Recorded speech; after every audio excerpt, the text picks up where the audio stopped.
Shalom, selamat malam. Mari kita belajar bersama-sama firman Tuhan di dalam hashtag yang saya berikan.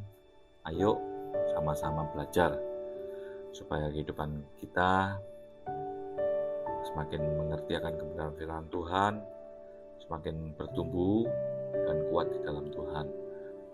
Mari kita dudukkan kepala sebentar, kita berdoa supaya Tuhan mengurapi setiap pada kita semua.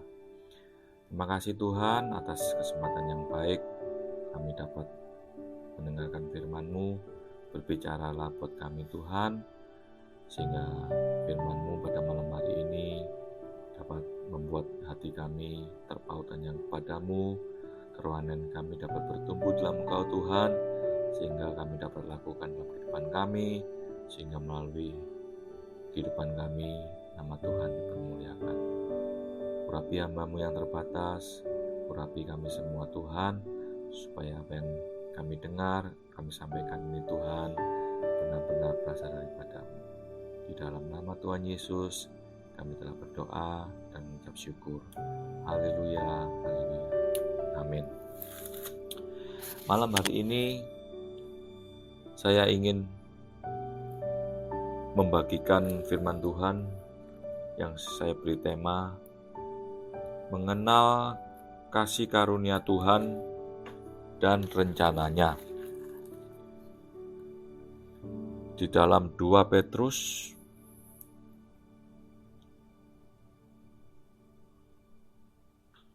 pasal 3 ayat 18. Tetapi bertumbuhlah dalam kasih karunia dan dalam pengenalan akan Tuhan dan Juru Selamat kita, Yesus Kristus, baginya kemuliaan sekarang dan sampai selama-lamanya. Jadi kerohanian kita, saudara-saudara ya, pertumbuhan dalam pengenalan kita akan Tuhan, itu selaras dengan berjalannya rencana Tuhan dalam kehidupan kita. Jadi kita mengenal Tuhan adalah kasih karunia daripada Tuhan, sehingga dalam kasih karunia Tuhan itu ada rencana Tuhan yang Tuhan ingin nyatakan dalam kehidupan kita. Coba kita telusuri, kita sudah kenal Tuhan, kita sudah menjadi anak-anak Tuhan, sudah dibaptis berapa lama? Mungkin ada yang 1 tahun, 5 tahun, 10 tahun, 20 tahun, 30 tahun. Kerohanian kita tidak harus melihat lamanya, saudara. Kita percaya pada Tuhan Yesus. Namun, dilihat dari bagaimana iman kita, pengenalan kita akan Tuhan, itu dapat bertumbuh sedemikian rupa di dalam hati kita. Kalau ada bayi, umur 1 tahun, ngedot, itu sangat lucu, kelihatan lucu ya, kasih susu, ngedot, kelihatan lucu. Namun tidak lucu kalau ada orang umur 25 tahun, ngedot, minum susu. Saudara. Begitu juga dalam kehidupan kita, kerohanian kita, saudara. Kalau kita masih baru mengenal Tuhan, maka makanan yang diberikan adalah susu, makanan yang lunak. Namun pada waktu kita sudah berjalan puluhan tahun, kita akan menjadi orang yang dewasa di dalam kerohanian. Tuhan menginginkan kita bertumbuh dalam kasih karunia dan dalam pengenalan akan Tuhan. Kalau kita semakin mengenal Tuhan, maka kasih karunia yang daripada Tuhan akan semakin melimpah dalam kehidupan kita. Saudara mengerti kasih karunia itu apa? Kasih karunia itu adalah semata-mata Tuhan kasih kepada kita, anugerah dari Tuhan buat kita. Itu bukan hasil jerih payah kita, itu bukan hasil dari kebaikan yang kita lakukan, saudara. Bukan berarti kita berbuat baik terus Tuhan memberikan kasih karunia buat kita, memberikan anugerahnya buat kita, bukan. Ya toh? Semestinya kita tidak layak menjadi anak-anak Tuhan, namun Tuhan layakkan menjadi anak-anak Tuhan. Itu adalah kasih karunia, itu adalah anugerah dari Tuhan yang Tuhan berikan. Siapa yang percaya kepada Tuhan Yesus sebagai Tuhan dan Juru Selamat, maka menjadi anak-anak Tuhan. Di dalam Roma, saudara ya,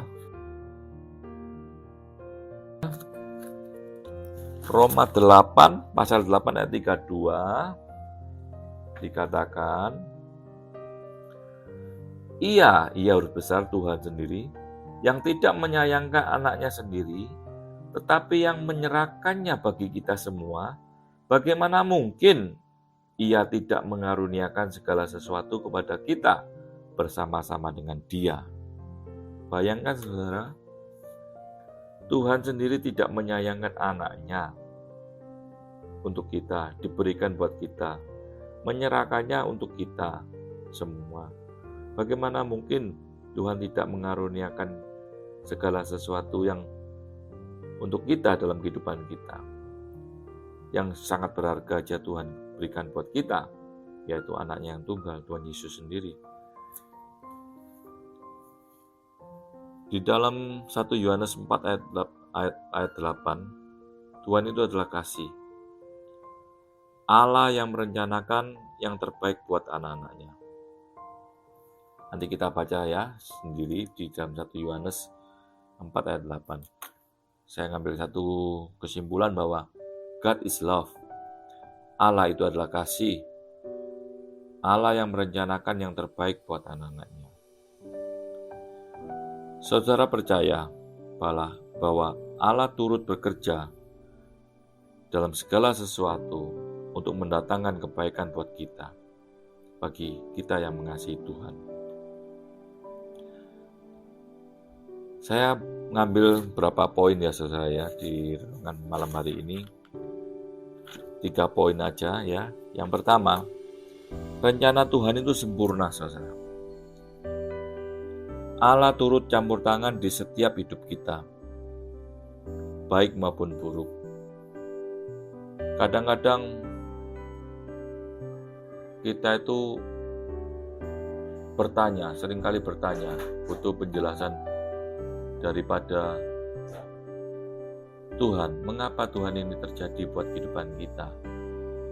Mengapa ini bisa Kau berikan buat saya? Tuhan itu tidak butuh penjelasan. Kita tidak butuh penjelasan daripada Tuhan. Cuma kita butuh pimpinan daripada Tuhan. Kalau kita mau dipimpin oleh Tuhan, maka sesuatu yang buruk pun akan memberikan hal-hal yang baik buat kehidupan kita. Saya punya satu contoh ya saudara, di mana ada seorang yang senang merajut sulaman kayak hiasan-hiasan dinding. Dia membuat satu pemandangan yang indah. Tapi pada waktu saya ke rumahnya, sulaman itu belum jadi saudara. Sehingga saya melihat bahwa sesuatu sulaman itu yang tidak jadi itu sangat jelek. Saya berkata kepada pemilik rumah, kamu membuat apa? Kok jelek sekali itu? Langsung dia berkata, oh ini memang belum selesai. Nanti pada waktunya kalau selesai, kamu lihat, kamu akan terkagum-kagum melihat karya saya. Di sana saya melihat ada benang berwarna merah, kuning, hijau, warna-warni yang indah, menggambarkan kehidupan kita, ada sukacita, damai sejahtera, kebahagiaan, atau hal-hal yang menyenangkan. Namun, saya melihat ada benang juga yang berwarna hitam, coklat. Itu berbicara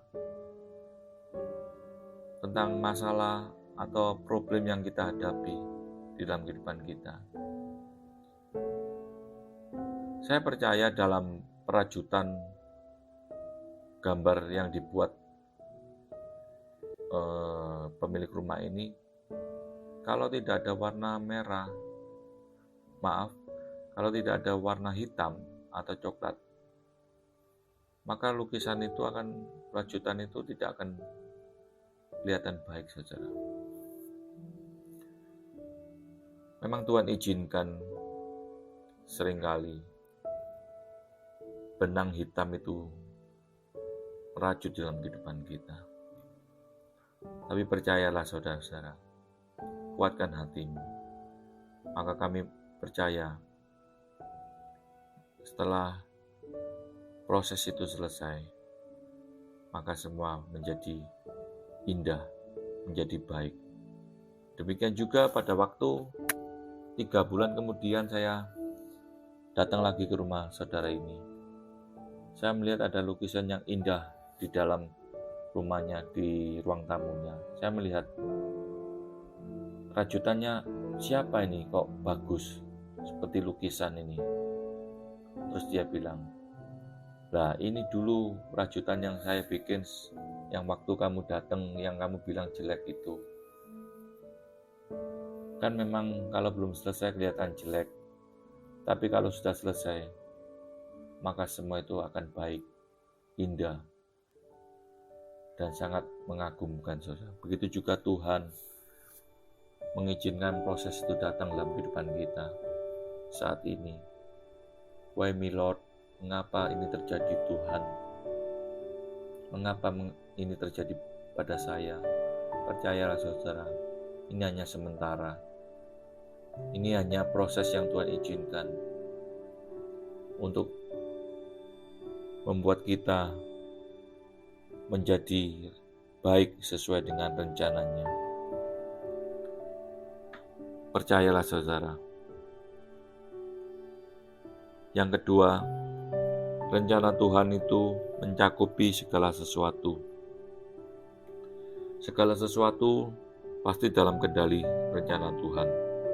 Seperti saat ini mungkin yang mendengarkan belum mendapat jodoh, pasangan hidup. Itu juga termasuk di dalamnya. Tuhan merencanakan dan memberikan pasti yang terbaik buat saudara. Karena di firman Tuhan dikatakan, tidak baik hidup seorang diri. Pasti Tuhan menyediakan yang terbaik buat saudara. Percayalah, rancangan Tuhan itu mencakupi segala sesuatu. Baik kesehatan akan diberikan yang baik. Kesembuhan jika saat ini saudara lagi lemah dalam tubuh, mengalami sakit penyakit, percayalah, Tuhan pasti memberikan kesembuhan, pemulihan. Karena proses itu hanya sifat sementara dan selalu mendatangkan kebaikan.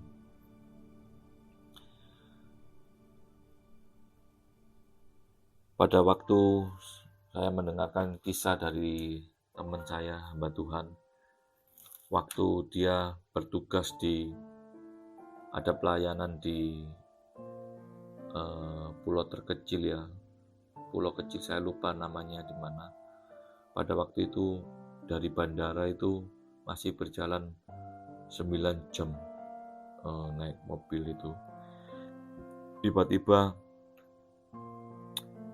di suatu desa kecil ada badai besar yang menghalangi mobil ini supaya tidak bisa jalan, tidak memungkinkan perjalanan itu terus berlanjut, saudara. Dengan terpaksa si hamba Tuhan ini telepon kepada yang mengundangnya. Dia berkata, "Maaf, saya tidak bisa sampai di tempat tujuan karena ada badai besar dan angin kencang yang menghambat perjalanan saya." Singkat cerita, yang mengundang saudara tersebut itu, dia berkata, "Tidak apa-apa Pak, ini tanpa sengaja ada juga hamba Tuhan dari Jakarta lagi berlibur di tempat sini. saya bisa minta tolong pada beliau. Puji Tuhan. Begitu juga sebaliknya, hamba Tuhan yang mengalami musibah itu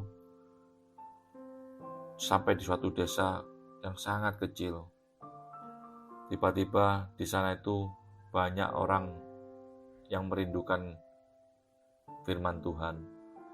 Lalu mereka mengadakan KKR kecil-kecilan dan mengundang kerabatnya yang di luar Tuhan.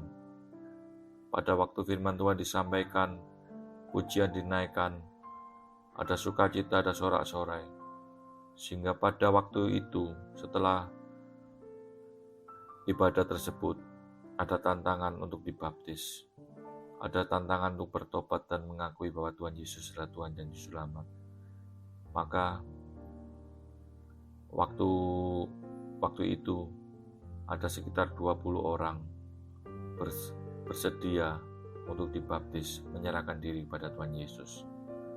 Dari peristiwa tersebut, saudara, Tuhan punya rencana yang indah, di mana Tuhan memang seakan-akan menggagalkan hambanya untuk datang ke daerah yang mengundangnya tersebut. Namun Tuhan punya rencana yang baik. Tuhan merencanakan pertobatan buat saudara-saudara yang di pedalaman itu, sehingga banyak jiwa dimenangkan, banyak pertobatan terjadi, sehingga nama Tuhan dipermuliakan. Pada waktu saya juga punya satu contoh lagi, saudara. Ada seorang pengusaha datang ke gereja, umur kurang lebih 35-40 tahun. Terus dia menyapa gembalanya, "Selamat Shalom Om, selamat pagi." Pada hari Minggu itu saudara ibadah. Terus gembala itu berkata, "Oh Shalom, lama sekali tidak kelihatan ya." "Ya Om, saya sangat sibuk sekali waktu itu." "Oh gitu ya, karena saya waktu itu saya bisa membuka toko sampai 40 cabang Om, di mall-mall, di plaza-plaza. Saya buka counter HP, ramai sekali Om. Hari Minggu adalah hari yang lebih ramai daripada hari yang lain. Jadi saya tidak sempat untuk datang ke gereja Om." Terus gembalanya berkata, "Loh, tapi kan hari ini hari Minggu. Mengapa kok sempat ke gereja?" Terus si pemuda itu berkata, "Ya Om, saya sekarang sempat ke gereja karena saya sudah bangkrut Om. 40 toko sudah tutup. Saya sekarang tidak punya apa-apa." Dari kisah tersebut, saudara, Tuhan juga bisa mengangkat kita, juga bisa mengizinkan jatuh buat kita. Namun semua itu membawa kebaikan buat kita, mengingatkan kita kembali supaya kita hidup di jalan yang Tuhan kehendaki dalam kehidupan kita. Tuhan sanggup kok memberkati kita. Sangat mudah bagi Tuhan, asal tidak lupa akan Dia yang memberikan berkat buat kita. Saudara yang kekasih dalam Tuhan, percayalah, Tuhan turut bekerja dalam segala sesuatu untuk mendatangkan kebaikan buat kita. Kebaikan yang dimaksud bukan karena rumah yang bagus, mobil yang bagus, namun karakter yang kita miliki itu harus benar-benar serupa dengan Kristus. Karakter kita harus dibentuk semakin hari semakin baik, sehingga menyenangkan hati Tuhan. Percaya saudara, rencana Tuhan itu mencakupi segala sesuatu dalam segala hal untuk mendatangkan kebaikan buat kehidupan kita. Kita tidak boleh lupakan Tuhan, saudara. Poin selanjutnya, rencana Tuhan selalu mendatangkan kebaikan buat kita. Kebaikan bukan berarti kenyamanan, semua baik, tidak ada masalah, semua dalam keadaan yang baik. Bukan, saudara. Allah gunakan keadaan yang tidak baik Seperti misalkan kita ketemu orang-orang yang tidak menyenangkan kita, menyebalkan kita.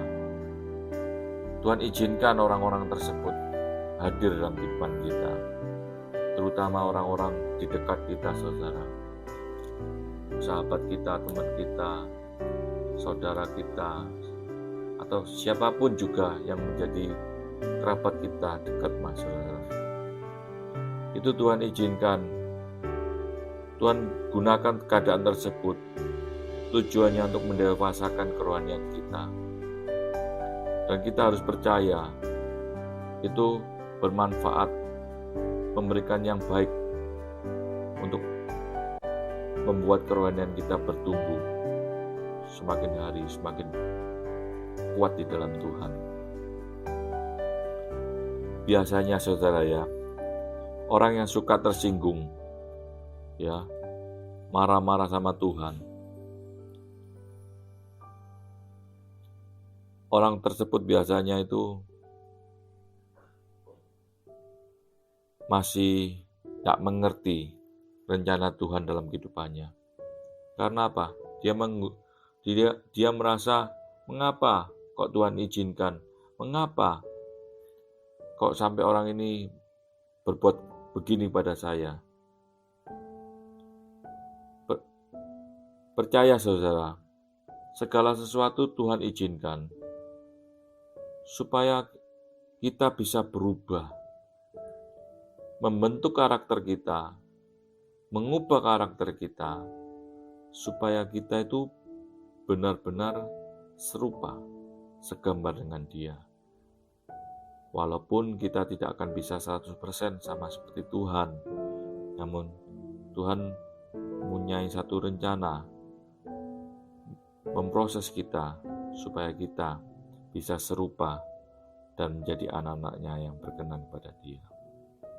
Biasanya saudara, orang yang menyebalkan itu panjang umur saudara.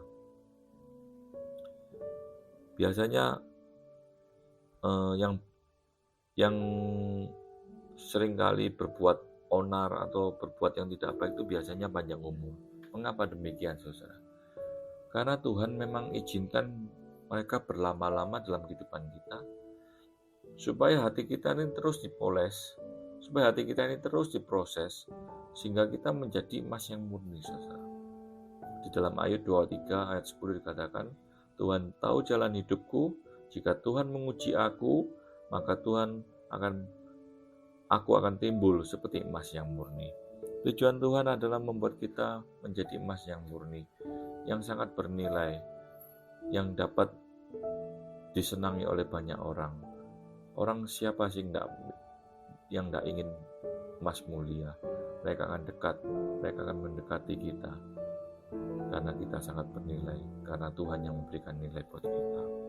Percaya saudara, bahwa Allah turut senantiasa bekerja dalam segala hal, termasuk dalam karakter kita saudara. Karakter kita Tuhan bentuk semikian rupa. Tuhan tidak mau kita ini diperdaya oleh harta, diperdaya oleh karier, jabatan, maupun hal-hal keduniawian semata-mata. Namun Tuhan lebih peduli, lebih penting akan keilahian kita, kerohanian kita, karakter kita, sehingga karakter kita benar-benar dapat mencerminkan Tuhan Yesus dalam kehidupan kita masing-masing, dalam kehidupan kita sehari-hari. Percayalah saudara, malam hari ini Tuhan izinkan firman Tuhan ini saya tabur sebagai alat kepanjangan Tuhan yang ingin disampaikan pada saudara. Percayalah, jika kita mengerti, mengenal Tuhan, kasih karunia Tuhan, dan kita bertumbuh, maka sesuai dengan rencananya, maka kehidupan kita semakin hari semakin diberkati oleh Tuhan. Segala problem yang kita hadapi itu membawa kebaikan buat kita. Dan percaya saudara, kita harus tetap di dalam Tuhan. Demikian firman Tuhan yang bisa saya sampaikan malam hari ini, supaya bermanfaat bagi kehidupan kita, sehingga nama Tuhan dipermuliakan dalam kehidupan kita. Mari kita tundukkan kepala, kita berdoa. Terima kasih Tuhan atas firman Tuhan yang Kau berikan buat kami. Kami mau belajar taat, kami mau belajar sungguh-sungguh lagi kepadamu Tuhan, sehingga kami dapat menjadi orang-orang yang masuk dalam rencana-Mu Tuhan. Kami mau Tuhan karunian kami bertumbuh, dan kami juga mau Tuhan kasih karunia anugerah-Mu semakin melimpah-limpah dalam kehidupan kami. Kami tahu Tuhan, rencana-Mu adalah rancangan yang indah buat kehidupan kami. Di dalam nama Tuhan Yesus, di saat ini kami tidak tahu problem yang kami hadapi. Kami percaya Tuhan, apapun yang menjadi permasalahan hidup kami, Tuhan pasti campur tangan, Tuhan pasti izinkan, dan semua itu mendatangkan kebaikan buat kehidupan kami. Kami yakin dan percaya Tuhan, itu semuanya sementara, dan Tuhan pasti memberikan jalan yang terbaik buat kami. Kuatkan iman kami, kuatkan hati kami, supaya kehidupan kami benar-benar dapat menyenangkan hati-Mu. Di dalam nama Tuhan Yesus, kami telah berdoa dan mengucap syukur.